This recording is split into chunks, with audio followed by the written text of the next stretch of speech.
right, you guys, I have another guest for the Happy Whole You podcast. I'm so glad you're here.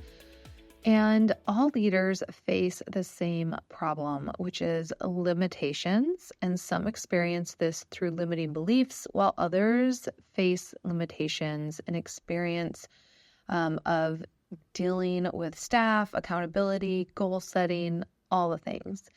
And my guest today focuses on the 4 M's: mindset, management, marketing, and money. And my guest today, Justin Heibert, is here to just share some insightful knowledge along his coaching and how he helps people as business owners. And I love his past history and just the conversation we were able to have today. So excited to share him with you guys today. So here we go. All right, Justin, thank you for joining me on the Happy Whole You podcast. Yeah, absolutely. Thanks for having me. I'm excited to be here. Yes. Well, let's just jump right in. Can you share with everyone just a little bit about yourself? Yeah, absolutely. So, I would say it's one of those things I tell people when I'm sharing my story, I never set out to be a business owner. Like that was never a conscious decision of mine. It was, I felt this big burden to help people growing up. And so growing up on a farm in the middle of Kansas, a lot of times helping people meant volunteering for farm labor and doing, those sorts of outdoor tasks and work. And then as I got older and went off to college, I didn't necessarily know what that meant. And so I went to a small private Christian liberal arts college, and I thought, hey, maybe I want to be a pastor. And so I did that for a little bit. And well, that was good, but not quite it. And then I went and I worked in the gym, and I was a personal trainer. It's like, well, that's good, but that's not quite it. And then I, about a decade ago, found coaching, and all of a sudden I was like, oh my goodness, like this is it, right? And so it's been one of those, like the thing that drives me every day is knowing that I have this tremendous opportunity every day to wake up and be a blessing to somebody. And I don't know that I always get that right, but that's always one of my goals. And so love getting to partner with businesses, with business owners, with leaders who are driven to kind of pursue that next level of excellence. And really just help provide some of that clarification, that motivation, and really that accountability to help make sure that they can get that. And so, yeah, my day job is running New Frontier Consulting, where we work with small businesses to get from stuck to scaled. But outside of that, I try to approach all of my relationships like that, right? I hope my friends think I'm the most encouraging person they're around, and the way I treat my wife and the way that I raise my kids, right? And so, like, I'm just driven by this fascination of what human potential can do when it aligns with its purpose and is given the tools to succeed. I love everything you just said. Okay, how important, because I've talked about this on the podcast before, like I believe that having a personal coach, mentor, somebody that's gonna not just like make you feel special and good every day is really Yeah. important. They're gonna call you out on your stuff. But how important do you see? So you've gone from the gym, personal training to the gym and having that health accountability to going and working with people and essentially training them, coaching them in business. Mhm. How important do you feel like it is for like business owners to have that coach and that accountability? Because I think we can all agree we all need it for our like fitness and Yeah. nutrition. Yeah, absolutely right. I mean, it's vital. So when I was in the gym, one of the things that I was responsible for was sales on the personal training side. I had to funnel training clients to our trainers, and I really had a fairly simple pitch, and it was, if you knew what you were going to do in the gym, and you knew what you were going to eat, and you could hold yourself accountable to do that every single day, you don't need a personal trainer. And like, my sales pitch is over. But the reality is, everybody struggles at one of those spots, right? Well, I don't know what to do to the gym, but I think I have a good diet. Or I absolutely know what I'm doing in the gym, but then I try to use it to justify eating McDonald's on the way home, right? So like, everybody needed some measure of accountability. And we got really good signups kind of on that simple philosophy. And on the business side, it's really the same sort of pitch that, like, if you know exactly what you're going to do in business and you can hold yourself accountable to do it every single day, you don't need a coach. But the reality is, at some point in time, every business owner gets stuck somewhere. And so whether it's your mindset, and you're not thinking, one of our big things is thinking like a business owner instead of an employee, because no one has taught you how to think like a business owner. And so if you don't know how to train your brain to think like the owner instead of an employee, you're always going to be stuck at what you can make. Or maybe it's the way you handle, for our product lines, it's things like HR. You may know your business needs HR, but you don't want to do it or don't know how, right? And so for us, the big thing is, where do you get stuck? And the reality is everybody gets stuck. And so like the stigma behind coaching, and I, maybe even to a different degree would say something like therapy is, well, broken people go there, the bad people go there, the stuck people go there. And I'm like, no, that is absolutely the best thing you can do, right? Like I spent years in therapy and it helped tremendously. I have had a half a dozen different coaches over my professional career, and each one brought something different to me. And I can wholly attribute that much of my success has been having those outside people that speak truth to me when I need it and hold me accountable, have really contributed to my growth. Mm, yeah, for sure. All coaches need coaches. That's a warning. Absolutely. If your coach doesn't have a coach, you shouldn't hire him. Yes. Um, okay, so when it comes to goal setting, Mhm. what is a common thing that you see in terms of mistakes people make with goal setting? Yeah. Uh, I really think that it boils down in terms of what we work with. There's two primary ways that people fail. And number one, their goals aren't clear enough, right? And so they're general, they're generic, they're missing something that kind of increases that drive. And so it's something like, well, I want to lose weight. Okay, go a day without eating. You've probably lost weight, right? Like, so spending the time to actually say, what do I actually want? Why does it really matter? And what are the steps I'm going to take to get there? So it maybe fault number one is it kind of lives in this dream world. There's something out there that I want to be better at, but I don't take the time, or I'm not disciplined enough to sit down and define it.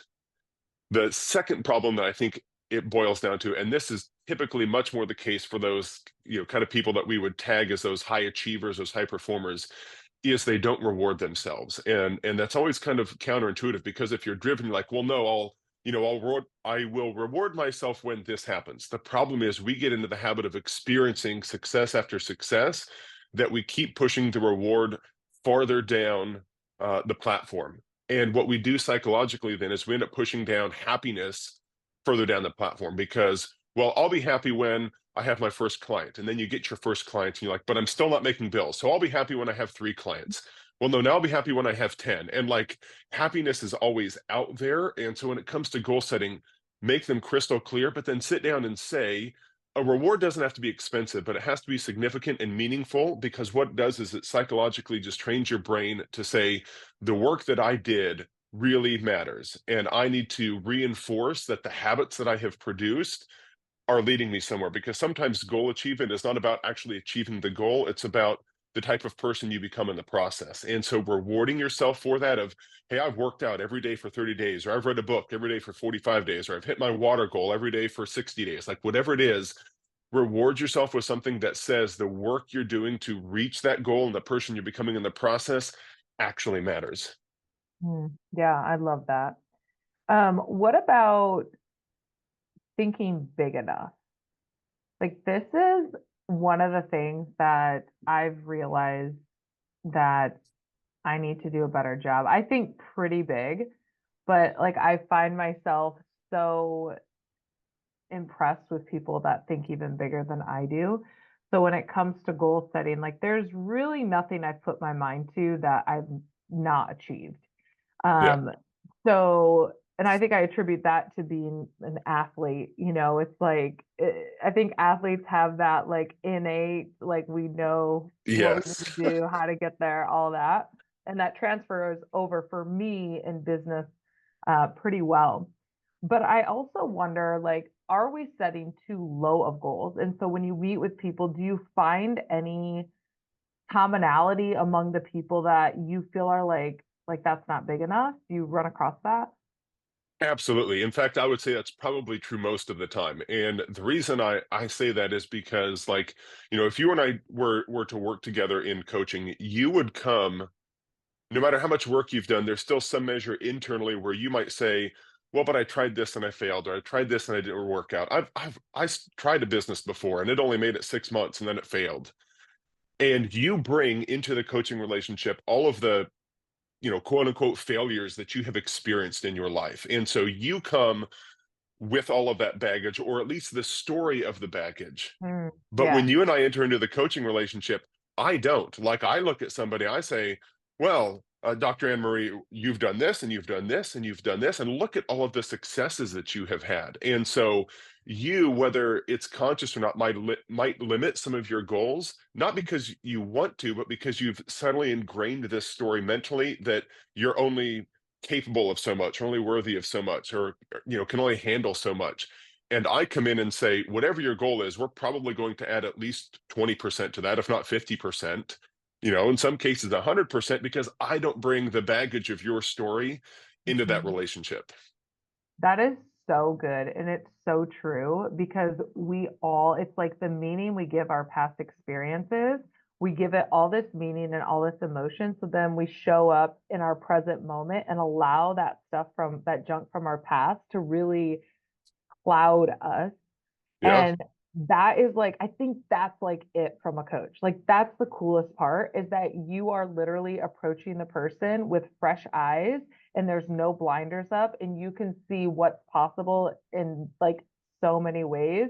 And then it's getting hmm that client to see it as well and enrolling them in that whole vision. So yeah, I love I that. I'm so I glad you I brought that up. tell all of my clients, you don't believe me yet, but I believe in you more than you believe in you. And it's precisely for that reason, because you carry all of the baggage that I don't. So I inherently just have more faith in your abilities because I see you, and you have overcome every obstacle that life has thrown at you. So whatever you and I are going to coach through, I have every reason to believe you're going to make it through this one as well. Yeah, it might be the biggest, it might be the hardest, it might be the most difficult, but you've probably also said that a half a dozen other times in your life. Right. Like, Mhm. I remember sitting there writing my doctoral thesis, and I was like, this is the hardest thing I've ever had to do. And my wife, who has heard me talk about this, says, you're right. And that's precisely why you're going to finish. Because how many other times have I said, this is the hardest thing I've had to do and yet been successful? And so it's Yeah. important to have that outside voice to provide that perspective sometimes. Yes. I get that so often. I'll have somebody sitting across from me and I'll be doing their intake and they have this laundry list of health issues and things that they've never like they can't get on the floor and play with their grandkids. They can't blah blah blah, they can't blah blah blah, they can't blah blah blah. And I'm sitting there looking at them and I'm like, "Oh, all we have to do is just adjust this, adjust that, adjust this. They're Yep. going to be fine." And I look at Yeah. them, you're gonna feel so much better within the next like week, 30 days, 60 days, 90 days. And Yep. they kind of look at me like, really? Like, so that belief system, having somebody have that belief system in you before you can maybe see it for yourself is extremely powerful. Like, it Yes. is monumental for our growth and evolution to have that person in your life. So yeah, such good stuff. Okay. I do have a question for you. What do Yeah. you struggle with when it comes to your own goal setting? Yeah. I, I mean, this sounds maybe funny to listeners at first, but I'll explain it. I want to be the best at something. And so if I don't feel like I can right away be the absolute best at something, I don't want to participate. And like, I'm so like, back to being that athlete, right? I'm so competitive that we'll play family games, and my wife is like, "Hey, you know what's fun? Playing a game together as a family." I'm like, "You know what's fun? Winning." Right? And so, like, I really struggle with, I mean, honestly, sometimes setting my own goals, because I'm like, if I can't be the first person to do this or the person to do it the best, if I can't gain the recognition, then I don't want to play the game at all. And that really holds me back, and at times can be very limiting on some of the goals that I want to set for myself, because I'll look at, like, I tell people I played guitar for a month, and then I realized in that month I only learned 3 chords and I couldn't switch between them, so I quit guitar. Right? And so I had this goal of learning, it didn't come as fast as I wanted to, and I abandoned the goal and shifted. And I think I've gained some perspective and wisdom on this over my years, but it's still one of those kind of things I struggle with. I'm not always going to be the best. I'm not always going to be perfect at everything. And I have to give myself some time to develop the skill set rather than expect perfection right out of the gate, because nope, I'm not the best, I'm out. And so I have like 1,000 different hobbies that I'm not any good at any of them, because I wasn't very good to start with. and I abandoned that project. Mm. Yeah, and I think we do that as adults, right? Like we're like, oh, well, I'm not very good at that, so I'm not going to even try that. Or Right. yeah, or quitting early. Like we would never tell our kids, like if they're learning a new sport or they're learning a new task, like, oh yeah, you messed it up like 10 times. You should just quit that. But we do that as adults to ourselves, which is very comical. But I think it's good to recognize that. So those of you listening, if you find yourself starting things but not finishing them, really check into why that's happening, because that does, I can relate to that too. It's like, well, I don't want to put myself out there and do that thing, because what if I get rejected? That's something that I find too, Yeah. you The know. embarrassment, like I prescribe naturally to myself a high degree of shame if I'm not the best. And I don't think anybody else has put that on me. Like that's part of my own internal story is, Yeah. I mean, I could use this as an example. I want to be on your podcast, and if I'm not the best guest you've ever had, I'm going to be so embarrassed the next time I see you. Right? Like you have not given that expectation to me, but it's one of those that I carry on myself, and I can so easily apply that into a variety of different situations. My business isn't where I should be. I must be a terrible business owner. My relationships aren't as good as there. I don't have, this car, or this amount in the bank, or I haven't read this many books. Whatever, like I'm very easy to prescribe shame to myself and say, well, you must not be worthwhile then because you haven't done this sort of thing. Yeah. Which I've been doing a series on the book I wrote, Stop Bullying Yourself. And I talk about that voice inside your head, that voice that pushes us to like achieve, to do better, to reach the goals, and that voice that makes you probably not average. However, it's when that voice says you must achieve or else, or you can Mhm. achieve, but you're still not good enough. Keep going. Like it's like when that voice turns against you, where you said like you're not celebrating, where you're not like giving yourself those rewards, then that voice does keep kicking that happiness down the road, which is Yep. like, yeah, yeah. So And I it's think the ultimate form everybody of can. self-sabotage, right? Like, well, Yeah. I'm not worthy of happiness or achieving my goals, so I won't even try. And then I end up being miserable. And I'm like, well, see, I'm a miserable person. Mhm. Like we just kind of get stuck in this replicating cycle of, well, I tried it and it failed. Well, Justin, you tried playing guitar for a month. You didn't really try, did you? Hire a coach, find a trainer, hang around other guitar players. There were all sorts of Yeah. other options available to me that I never took advantage of. And now, as a result, I tell myself a story. Yeah. And really that story could just be, well, it might not have been that important to you. Right? Right. So sometimes I find for myself, like I'll like take on and start doing things, and then I like kind of like, Yep. but it's really because it wasn't that important to me. Yes. As much as I want to like you said, like be the best and be 100% of everything, like that's just like not even possible. Yeah. Absolutely. I wanted the status of being a good guitar player without putting in the work. And really what I wanted is this chance to perfect a craft, right? And so now I actually do a whole lot more public speaking. I'm on the stage still, and I'm still kind of getting that, Yeah. speaker high, but it's not with a guitar in my hand. I was also in my master's program. We had just moved. I had my first kid. I picked a pretty terrible time to try to pick up a new skill, right? So you're right. It wasn't that important. There are other things that come much more naturally to me that I can use those gifts to be of benefit to other people. Hmm. Yeah, totally, totally. Okay, so this is something that I really recognized about myself in the past, and I've really been doing so much to improve this. And this is, I think, because I was an athlete. I was always taught that for you to win, other people have to lose. Like you are in competition. Like I would view the world as if I was in competition with everyone, even beyond the court. Mhm. So I would find myself like comparing myself to other people and thinking, oh my gosh, well, they're doing that. Like they're better than me and I have to be better than them. And so what happened was over time, I found myself not living as my true authentic self. And I was trying to be like all these other people. And it was like, it was probably 4 years ago that I realized I need to be in collaboration over competition Hmm. across Hmm. the board in everything in my life, except for when I play pickleball with my kids and my husband. And I am telling you, I am so glad I Yeah. recognized that and started to fix that. But I still find myself sometimes my brain will go there and I'm like, oh, wait, we don't do that thing. But have you ever struggled with that? Absolutely. And hey, really quickly though, would you mind if I just like coached you for 1 second?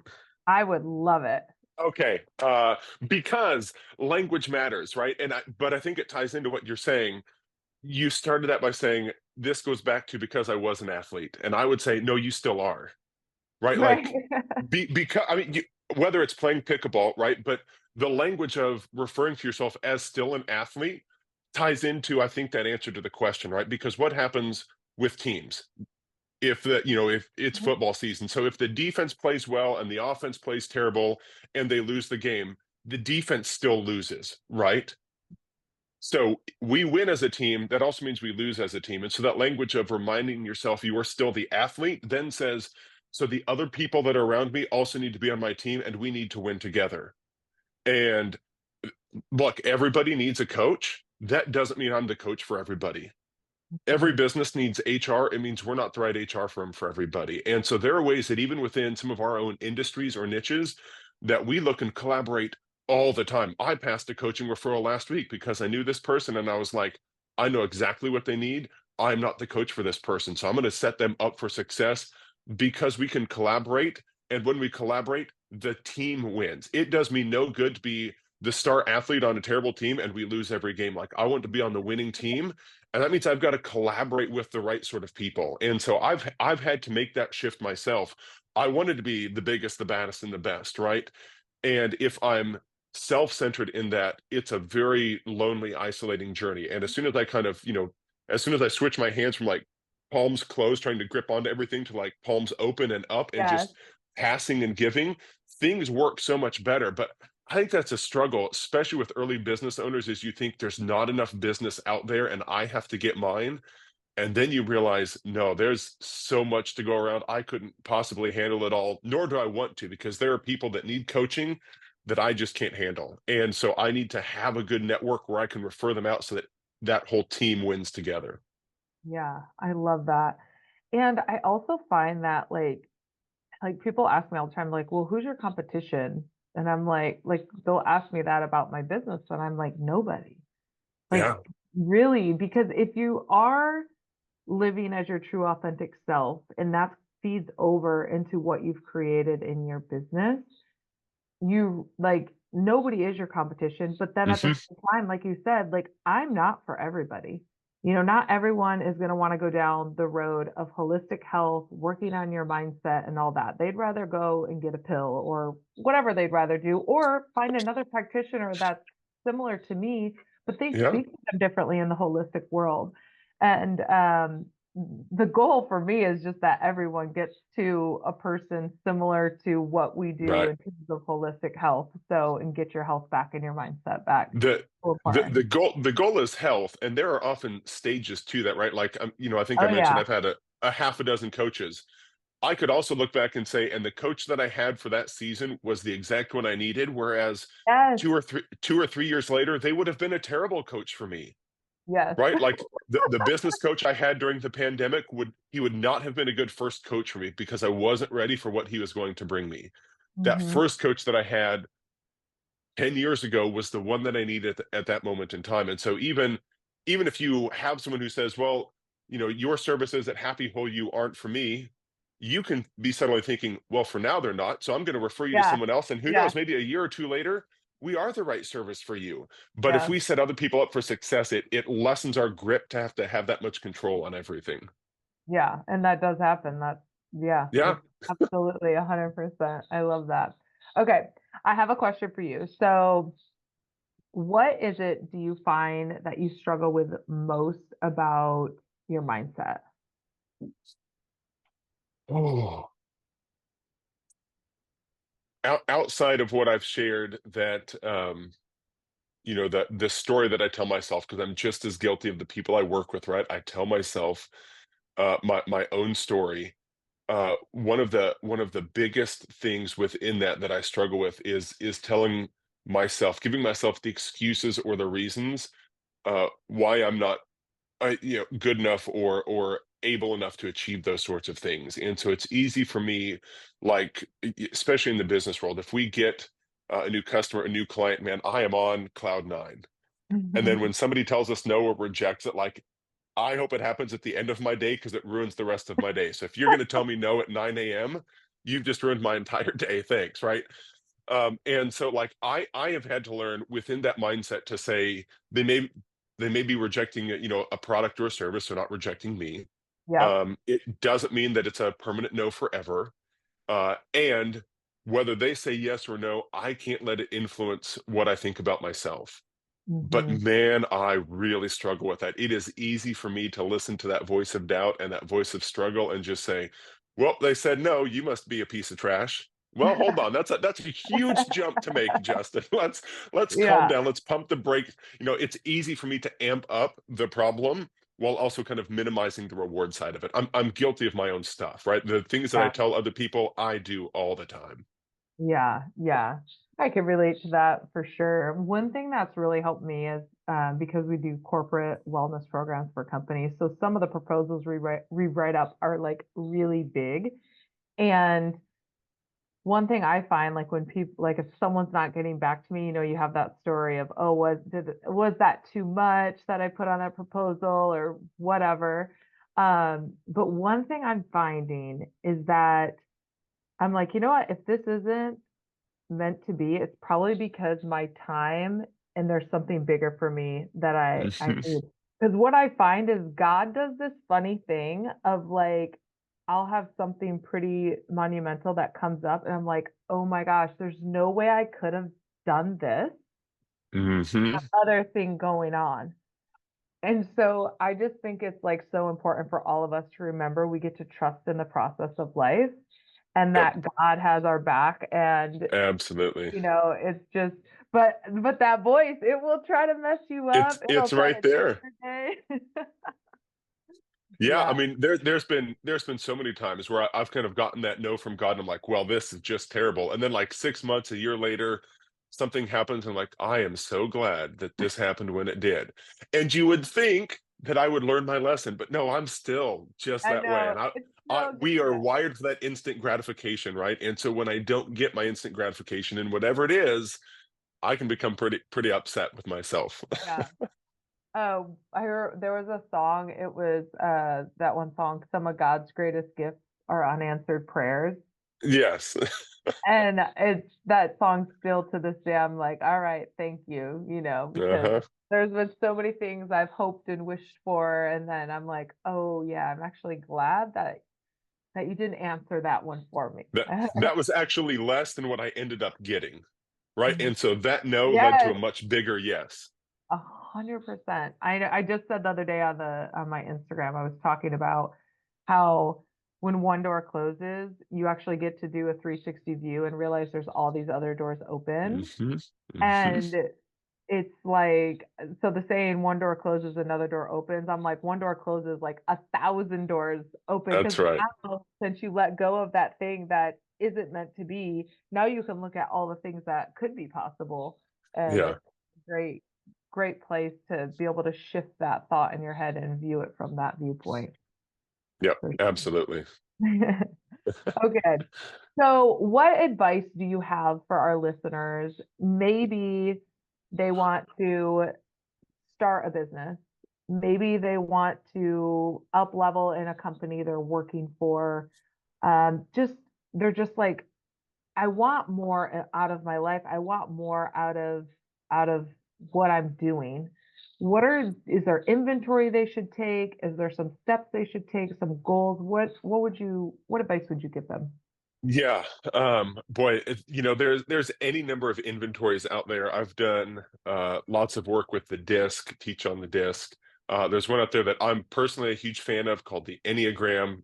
I love that because it shows us like what we are at our best can also be our biggest downfall, right? And so I Yeah. am success and achievement oriented, and that is great, except when my identity becomes in achieving that thing, right? And Mm. so we love going in and doing that, some sort of training. But What number I are would, you on that? oh, I'm a three, hardcore Oh, three. okay. I've got to, okay. I had that done. Sorry, I'm like squirrel. This is my life. No, hey, I'm glad to have somebody. Usually, like this is a new concept I introduce, so I think it's fantastic. Yeah. So Enneagram out there is fantastic. I'm a three. I have some eight tendencies, but like my whole identity is wrapped up in a three. And when I'm good and when I'm bad, like it is success mindset for me. Oh my gosh. I think, okay, I'm gonna pull mine up. I'm gonna tell you what I am because I think I'm an 8. Yeah, that would make sense. You're like, yeah. I'm not super familiar with this program, but it's so funny that like when I meet people that like are into it, I'm like, oh, I gotta remember. Yeah. So it looks like it says 8 keyword. So I'm guessing I'm an 8. And then it has like those do you know who Mike Young is? He was on my podcast. He was just Yes, on. yeah, Um, so he does the this it's called an ideogram.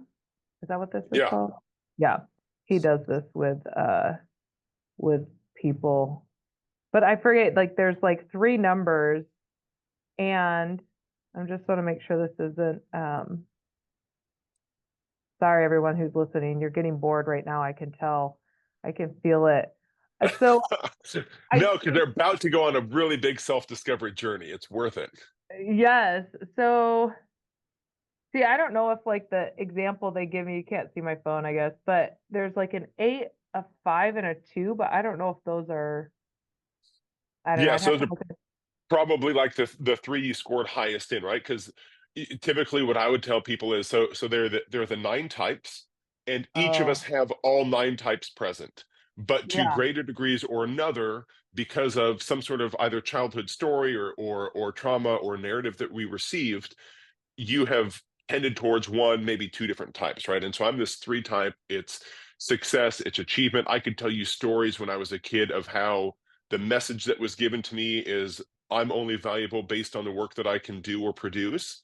And Mm, so if I'm not careful, the story that I tell myself is if I don't produce and I don't achieve, I'm worthless, right? Like there's the bad side of it. The good side is I tell people I know I'm not the smartest, I know I'm not the fastest, but I also know I'm the hardest working.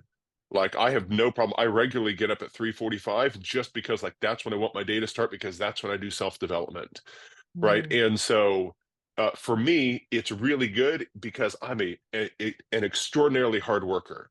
The flip side is my identity can easily become tied up into that. So our best traits can be our worst. And that's true in all yeah. nine types, right? And so it becomes really important for us then. I mean, back to your original question, I would say some sort of self-discovery, but then putting in the work that helps you express that in the ways that are uniquely you, right? And so it's kind of like, when I do Enneagram training, I'll say, if I were to tell you to go into Home Depot and buy red to help me paint the living room, your first question should be, what shade, right? Like I can't just send you to red. There's 1,000 shades of red at the paint store. Just like you might be an eight, but there's 1,000 different shades of eight. One's not good, one's not bad. It's just that you're uniquely you. You have unique story, you have unique gifts, you have unique abilities, you have unique circumstance. You were born in an urban setting as opposed to a rural setting at this time with these parents. Like all of that makes you unique. So emphasize all of that. And then, I want to start a business. I want to get that promotion at work. You're going to have to put in work that's off the clock. And that's, not job related necessarily, but it's understanding yourself better, understanding your relationships better. What are the things that you think, hey, this is kind of like a diamond in the rough spot for me. And if I could really just polish this up, I could really shine here. I was passed over for promotion and they cited that I didn't have these skills. So I have two choices. I can be bitter that they passed me over, or I can be better and go work on the skills they want me to work on. I want to start this business, but I have a 9 to 5 job. Well, then you've got to put in the work at 5:30 when you get home. Like that's not for everybody, and it doesn't always work out. But if you want to take a chance at that level of success, however you would achieve that, you've got to put in what I like to call that secret work, right? It's that off stage time. The reason that people on stage are successful is because they spend 2 to 5 times off stage getting better at their craft before they're ever called on stage. Yeah. Yes, that is 1,000% so true. It's, yeah, 100%. That's such good advice because, yeah, it's interesting. I'll have like, my employees will come and they're like, "You're still here?" I'm always here. Like, Always you here. know, always here, always studying, always doing the things. And, but it's that work that you do put in outside that, that's the difference. I mean, that Hmm. is, I remember when I was playing sports and I thought to myself, okay, everybody probably is having about 2 hours of basketball or volleyball practice a day.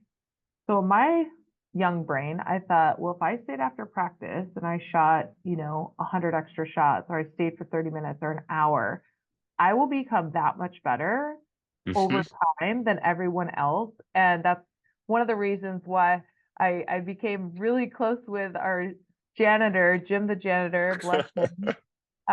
He passed away. I got inducted into my high school Hall of Fame, and he came to that. This was right before COVID, and then he passed away right after. But Jim was amazing, but he would let me like stay after a game or practice and do those extra hits, do those extra shots. And but that made the difference. Like that made the Yeah. difference in my level of my game. So I think we all get to choose if we want to stay after, do the extra shots, do the extra work, if we want to up level our life. And that choice is up to us to be able to do that. Absolutely.